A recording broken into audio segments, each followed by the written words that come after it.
Hello, I'm ARX-160 and today I'm going to be giving you class setup tips for the ARX-160 or the ARX-160. I prefer ARX, but you might prefer ARX. Anyway, so this is a really interesting gun in Call of Duty Ghosts, and basically before I get into that, the gameplay is a 36-6 kill confirmed game. It's a pretty strange score, 36-6. I don't know, I thought that was interesting and decided to upload it just for the score and just because it's a small map, and I basically use this gun as an SMG assault rifle hybrid, because as you know, the assault rifles in this game, they're pretty much dominant. Like, the submachine guns suck. Usually it was submachine guns and assault rifles. Now it seems to be just assault rifles, a little bit of marksman, sometimes a sniper. So, very, very long-range maps. But basically, if you want to play like close-range style, where you want to be able to get right up in people's faces and kill them pretty easily, there are three guns you can really use, and this one's probably the best of the three, the AK-12, the Honey Badger, and this. The Honey Badger's made better if you don't like hip fire and you want the silencer. But I prefer this just because it has the built-in laser sight, which you can't actually get on other weapons, and then you can add steady into that anyway and get like a super laser sight that makes it better than even the submachine gun. So that's why I like this gun over the other two. You might prefer the other two, but this is probably my favourite. Plus it's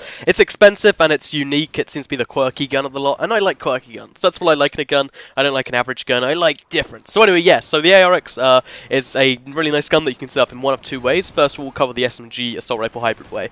First of all, your attachments. You obviously have the built-in laser sight, so let's not factor that in because it doesn't actually take away from your attachments. Some people think it does. And basically you can add a grip and extend mags and a silencer. Obviously you can't have all three, or you could with extra attachments. But basically picking one of those three is probably your best bet. I mean, you can put a red dot on there, make it long range, but that's not really my personal preference for the short range build. So basically silencer and grip is what I'm using here. It allows you to get low recoil at long distance, so I can get those long distance kills when I need to, but it mainly allows me to just kill people at close range and be, you know, completely hidden, so people don't know about me. I find the silencer kind of useful at close range sometimes, especially when you have this much range anyway.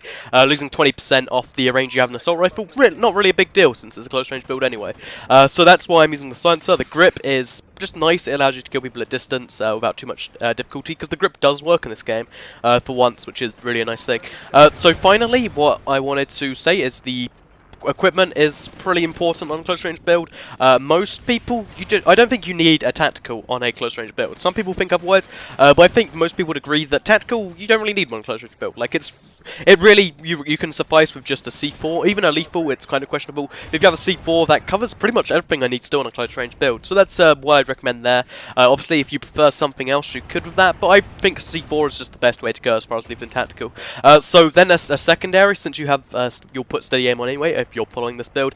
Kimbo pistols, they completely beast with steady aim, so you can really use it to do some pretty, you know, decent damage there. At least you can see in this gameplay quite a few times where I literally just get like 3 or 4 shots at medium range and it still kills people. It's kind of crazy how accurate they are. So that means since you're using a secondary and a lethal potentially, that means you have 9 points to spend on perks. So what I recommend for those 9 points is either Quick Draw or Stalker. You might prefer one or the other. I think I'm using Stalker because I really like Stalker. It's not necessary in a close range build, but it just kind of works for me. So I use Stalker. A steady aim is almost, it's not required because you have the laser sight, but if you pull it on, you get ridiculous hip fire. You can just crazy hip fire people down and win close range gunfights so easily with it. I really enjoy it. I don't think I do it crazy amount in this game, but there have been some games where I just go completely crazy with the hip fire and just kill people like extremely well.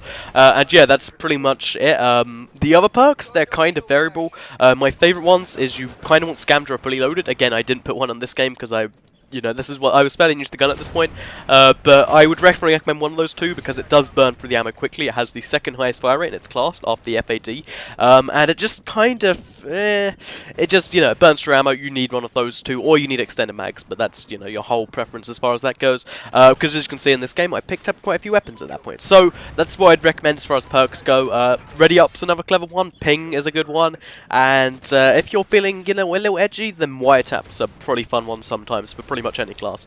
So there's a second way you can build this gun to quickly give you a second class loadout if that first one doesn't appeal to you and you think, ugh, I want to be loud, I want to be powerful, and I want to kill people quickly, you know, with moderate to low recoil. So basically the second way you can use this gun, because it's kind of built for it, it's not as good as the MSBS, but it has some advantages over it and some disadvantages, but let's get straight into it. So you can use it as a burst fire gun, and it really does seem to be built for burst fire. If you wonder where that is, it kills up 3 bullets up close and 6 bullets at a distance, which is, you know, a burst and 2 bursts. Obviously you have to hit all 3 bullets, which means you need some accuracy, but that's why I'd recommend having red dot and burst fire as your 2 attachments of using this build. Leafing equipment, you can, do your whole defensive build, or you can do whatever you want there. It kind of depends how you play it. There's no proper way to play a burst fire in my opinion. And then if you put the perks like Stalker, you put Steady Aim. Steady Aim is not really too important. But if you put stuff like Assassin and all that crazy stuff on, sorry, I forget what it's called, off the radar, then you can do some pretty impressive damage with Red Dot thing, because this has lower recoil for the first few bullets too.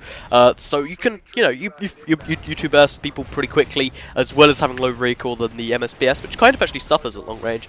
So I find it really works for that. I think it's not quite as good as the MSBS in all situations. It's a really nice alternative if you want a burst fire gun, and the MSBS doesn't, scratch your itch. So definitely try this burst fire if you want a really interesting class. It is 10 points to unlock, so it does kind of suck in that regard, but it's definitely worth paying the 10 points for. I really enjoyed my time with the ARX-160, and I think the next weapon I'm going to be doing a video on is the K7, so that's a gun you want to check out before I do a video on. I don't know where you want to do it before. That's something you want to do there. So overall, ARX, great gun, expensive, but really fun and quirky, and I like quirky guns. If you like quirky guns too, definitely pay for this gun, try it out with range of attachments, because it works in quite a few ways, and I've seen quite a few YouTubers do some pretty impressive stuff with it. So that's the ARX-160. Thanks for watching the video. Like if you like it, check out my other class setup tips, and goodbye.